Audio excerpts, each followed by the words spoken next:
جواب میں روس امریکہ کو ایران میں دوبارہ اپنے قدم جمانے میں مدد دے گا۔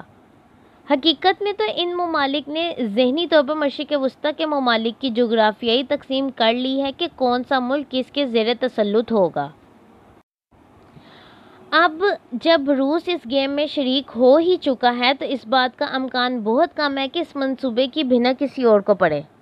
اسی بہانے امریکہ والے روس کو اپنی لیزر ٹیکنالوجی میں ترقی سے متاثر کرنے میں بھی کامیاب رہیں گے۔ اس کا مطلب یہ ہوا کہ CIA اور KGB تاریخ میں پہلی بار ایک دوسرے کے پارٹنرز ہوں گے، گیمل نے سر ہلاتے ہوئے کہا۔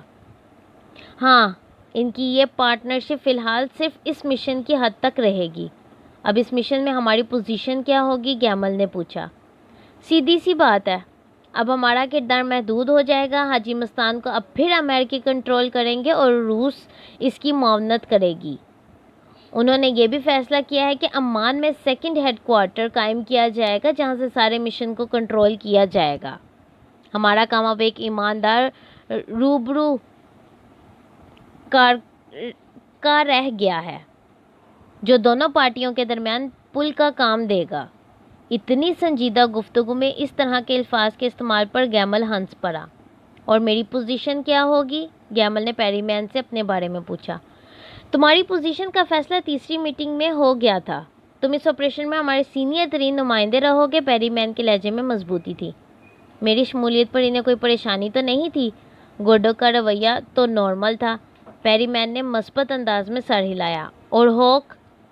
اس کا رویہ قدرے درشت تھا۔ اس نے پہلے تو ہماری ایجنسی کو جی بھر کے کوسا۔ اسے اس بات پر بہت حیرانگی تھی کہ اس تمام واقعے کے بعد تمہیں نوکری سے فارغ کیوں نہیں کیا گیا۔ گیمل کے چہرے کی رونق بحال ہوئی۔ اب ہمیں کیا کرنا ہوگا؟ اب تم تینوں کی ایک مشترکہ ملاقات ہوٹل سوئچ میں ہوگی جہاں گوڈک ٹھہرا ہوا ہے۔ پکے کمیونسٹوں کی طرح وہ بھی عالیشان ہوٹلوں میں رہنا پسند کرتا ہے۔ پیری مین کا لہجہ کچھ طنزیہ سا تھا۔ گیمل اس کی بات نہیں سن رہا تھا۔ اس کا دھیان کہیں اور تھا۔ بظاہر وہ گراؤنڈ کی طرف دیکھ رہا تھا جہاں پر اب کوئی نہیں بیٹھا تھا۔ حقیقت میں کچھ اور سوچ رہا تھا۔ کیا تم اس سے محبت کرتے ہو گیمل؟ پیری مین نے آہستگی سے کہا۔ گیمل نے سر ہلا کر مثبت جواب دیا لیکن نظریں پیری مین سے نہ ملائیں۔ چہرہ اس کا ابھی بھی گراؤنڈ کی طرف تھا۔ مجھے افسوس ہے میں نے تمہارا دل دکھایا۔ نہیں، ایسی کوئی بات نہیں۔ گیمل نے پیری مین کے ہاتھ کو تھام لیا۔ کچھ دیر کے لیے ماحول پر سکوت چھا گیا۔ پھر گیمل کی ہلکی سی آواز آئی۔ میں جانتا تھا کہ اس کی حقیقت کیا ہے۔ وہ مجھ سے آدھی عمر کی تھی لیکن اس کی معصومیت کچھ اور کہہ رہی تھی۔ میں اپنے آپ کو روک نہ سکا۔ وہ بے حد خوبصورت تھی۔ جتنی خواتین میری زندگی میں آئی ہیں وہ ان میں سب سے زیادہ خوبصورت تھی۔ ہر طرح سے ایک پروکار لڑکی تھی۔ شاید تمہیں میری بات کا یقین نہ آ رہا ہو، وہ واقعی بے حد خوبصورت تھی۔ نہیں، مجھے تمہاری بات پر اعتبار ہے۔ اینی کے مرنے کے 1 سال بعد، آج سے 8 سال قبل بھی میں اس آزمائش سے گزر چکا ہوں۔ ان دنوں میں تمہاری پوزیشن پر ہی کام کرا تو تم شاید ان دنوں مغربی جرمنی میں تھے۔ گیمل نے ہاں میں ہاں ملائی۔ اسے یقین نہیں آ رہا تھا اس کا باس اسے آج اپنے دل کی بات بتائے گا۔ ایک دن جب میں زندگی اور نوکری دونوں سے ہی بور ہو چکا تھا، میں نے نوکری سے چھٹی لی۔ میں نے اپنے ٹریول ایجنٹ سے بات کی۔ اس نے مجھے یونان کا ٹکٹ لا کر دیا۔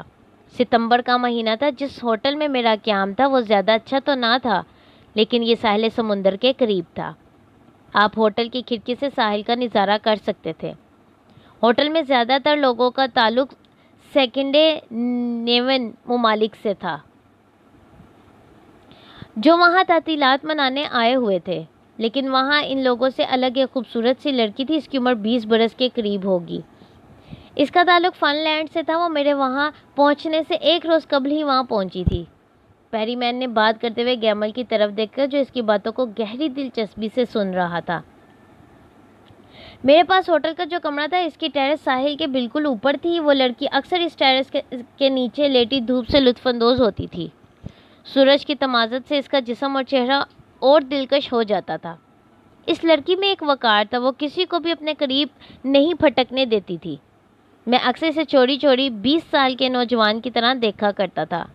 بعض اوقات مجھے اپنے آپ پر غصہ آتا کہ اگر کسی نے مجھے دیکھ لیا تو میرا کتنا مذاق اڑایا جائے گا، لیکن دل کب دماغ کی باتوں پر دھیان دیتا ہے۔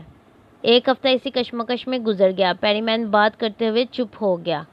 آگے کیا ہوا؟ گیمل کا لہجہ پراشتیاق تھا۔ ایک رات میں نے اپنا سب سے قیمتی ڈنر سوٹ پہنا اور نیچے ہال میں چلا گیا۔ میرا خیال تھا کہ شاید اور لوگوں نے بھی ڈنر سوٹ پہنے ہوں گے، لیکن جب میں ہال میں پہنچا تو میں اپنی بے وقوفی کا اندازہ لگا چکا تھا۔ وہاں کا ماحول تو بڑا کھلا ڈلا تھا۔ ہر کوئی معمول کے لباس میں تھا۔ موسیقی کا بے ہنگم شور جاری تھا۔ نوجوان جوڑے اس کی دھن پر تھرک رہے تھے۔ میری نظریں اسے ڈھونڈ رہی تھیں، پھر وہ نظر آ ہی گئی۔ وہ بار کے قریب بیٹھی ہوئی تھی، سرخ اسکرٹ کے ساتھ بلیک بلاؤز میں وہ بے حد دلکش نظر آ رہی تھی۔ میں نے اپنے لیے ایک ڈرنک کا آرڈر دیا، پھر ہماری نظریں ٹکرائیں۔ وہ مجھے دیکھ کر مسکرانے لگی۔ میں نے پہلی بار اپنے آپ میں خود اعتمادی پیدا کی۔ مجھے یوں لگا جیسے میں نے نوجوانوں کو اس مقابلے سے باہر کر دیا تھا۔ اپنا گلاس ختم کرنے کے بعد وہ میری طرف آئی۔ کیا آپ میرے لیے ایک اور ڈرنک منگوائیں گے؟ اس نے مجھ سے درخواست کی۔ پھر وہ کچھ کہے بغیر چلی گئی۔ تھوڑی دیر گزرنے کے بعد واپس آئی۔ اب اس نے نائٹ گاؤن پہنا ہوا تھا۔ گلے میں موجود نیکلس اس کے عمدہ ذوق کا پتہ دے رہا تھا۔ اس کے کندھے پر ایک چھوٹا سا سیاہ رنگ کا بیگ تھا۔ پھر اس نے مجھ سے کہیں دور کھانے پر لے جانے کو کہا۔ اس شام کو واقعی میں نے بہت انجوائے کیا۔ پھر کیا ہوا؟ گیمل بے تابی سے کہانی سننے کا منتظر تھا۔ سناتا ہوں بھائی۔ اب ہم دونوں نے اکٹھے 2 ہفتے گزارے۔ ان 2 ہفتوں نے مجھے سب کچھ بھلا دیا۔ اس کی قربت نے جیسے میرے ہوش و حواس چھین لیے تھے۔ اگرچہ مجھے برطانوی خفیہ ایجنسی کا پتہ تھا اور اس کا تعلق فن لینڈ سے تھا، لیکن اس کی محبت نے مجھے سب کچھ چھوڑنے پر مجبور کر دیا تھا۔ کیا تم نے اس کے بارے میں پتہ کروایا تھا؟ کہیں وہ کوئی ایجنٹ تو نہیں تھی؟ نہیں، ایمانداری کی بات یہ ہے کہ مجھے اس کا خیال ہی نہ رہا تھا۔ اس لیے میں تمہیں کہہ رہا تھا کہ بعض اوقات ایسے حالات پیدا ہو جاتے ہیں جب کچھ بھی یاد نہیں رہتا اور دل و دماغ پر غالب آ جاتا ہے۔ کیا اس کے بعد تمہاری اس کے ساتھ ملاقات ہوئی؟ نہیں۔ اس ملاقات کے بعد نہ تو میں نے اسے ڈھونڈنے کی کوشش کی اور نہ ہی اس سے کوئی رابطہ کیا۔ بہت دیر ہو چکی ہے۔ تمہاری میٹنگ کا وقت ہو گیا، اب ہمیں چلنا چاہیے۔ پیری میں نے اپنی گھڑی پر نگاہ ڈالتے ہوئے کہا۔ گیمل جب گوڈک کے ہوٹل پہنچا تو مقررہ وقت سے لیٹ تھا۔ لندن کی ٹریفک میں پھنس کر نکلنا بے حد مشکل تھا۔ خیر کسی نہ کسی طریقے سے وہ ہوٹل کے 4تھے فلور پر پہنچا۔ ہوٹل تک پہنچنے اور اس کے بعد گوڈک کے کمرے تک پہنچتے پہنچتے گیمل نے فیصلہ کر لیا تھا کہ مایا کے مسئلے پر وہ اپنے آپ کو مضبوط رکھے گا۔ اس کی پریشانی اس کے چہرے سے نہیں جھلکے گی۔ دروازے پر گھنٹی بجی۔ کچھ دیر بعد ایک لمبے چوڑے آدمی نے دروازہ کھولا۔ انہوں نے ایک دوسرے کی طرف دیکھا، پھر اس شخص نے راستہ چھوڑا اور گیمل اس کے پیچھے کمرے میں داخل ہو گیا۔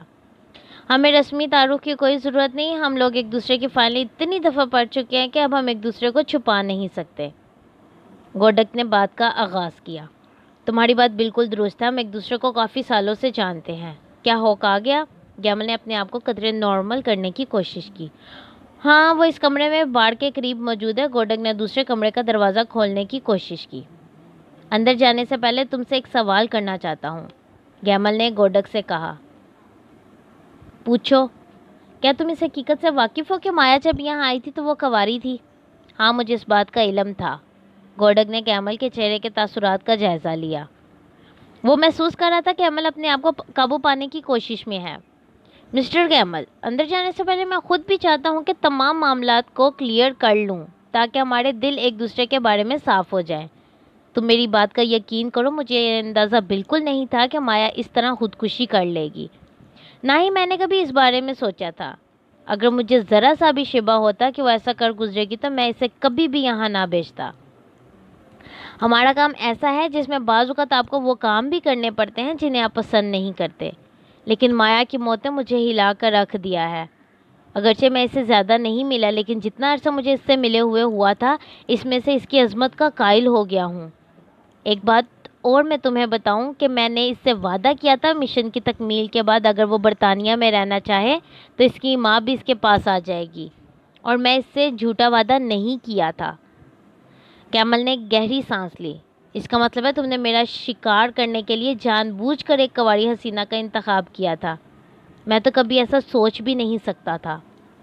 میرے پاس اس کے علاوہ کوئی راستہ نہیں تھا. ہم نے اس کی شرم اور کنوارا پن ختم کرنے کے لیے دوسرا راستہ بھی اختیار کیا تھا, لیکن وہاں اس نے اپنے انسٹرکٹر کو جو زخم لگایا تھا, اس کے بعد اس انسٹرکٹر نے نوکری چھوڑ دی. کیمل نے مسکرانے کی کوشش کی, لیکن مسکراہٹ چہرے پر نہ آ سکی. اس نے اپنے آپ کو سنبھالا. گوڈک نے دروازہ کھول دیا. کمرے کے ایک طرف بار بنی ہوئی تھی جس کے قریب 3 سٹول رکھے ہوئے تھے. کمرے کی کھڑکی سے بہتا ہوا دریا نظر آ رہا تھا. ہوک کا دھیان اسی طرف تھا. ان کی آہٹ پر ہوک نے مڑ کر دیکھا, کچھ نہ کہا اور اپنا چہرہ دوبارہ کھڑکی کی طرف کر لیا. گوڈک چلتا ہوا ہوک کے قریب پہنچا. میرا خیال ہے کہ شراب کے معاملے میں بھی ہمیں ایک دوسرے کے ذوق کا پتہ ہے. گوڈک نے اسکوچ کی بوتل اٹھائی اور کیمل کے لیے گلاس بنایا. ہوک ابھی تک دریا کا ہی اندازہ کر رہا تھا, بلکہ نظارہ کر رہا تھا. پھر اس کے منہ سے بے اختیار نکلا, کیمل, اس حسین ڈانسر نے تمہیں تباہ کر ہی دیا, جیسے چاہے اپنا جسم ہی دے کر. ہوک کا جملہ بھی مکمل ہی نہیں ہوا تھا. کیمل اپنے سٹول سے اٹھا.